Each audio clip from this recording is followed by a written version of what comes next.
Imagine waking up to find that overnight, your ability to visit family, study abroad, or attend a long-planned medical appointment in the United States has been stripped away.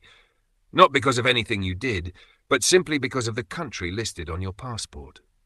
That's the stark reality now facing citizens from 19 nations across Africa, the Middle East, Latin America, and Southeast Asia, after the Trump administration revived and expanded a controversial travel ban.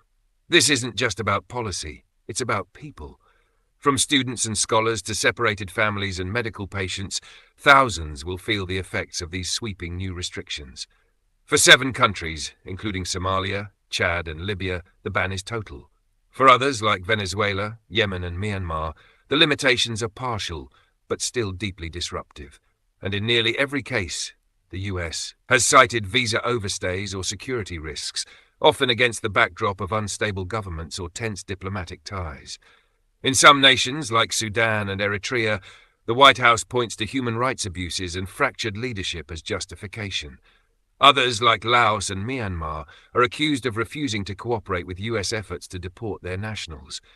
Venezuela and Cuba, both longtime adversaries, have now seen their access to the US sharply reduced. But it's not just governments being punished.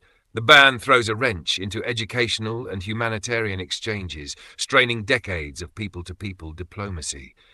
Even countries like Egypt, spared from the current list despite a recent high-profile security incident, are watching nervously. The message from Washington is clear.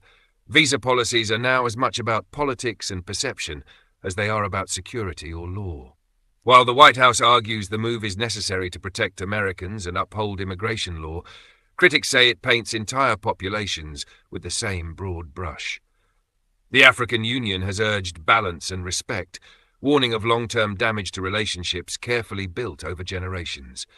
As Trump signals more countries may soon be added to the list, one question looms large.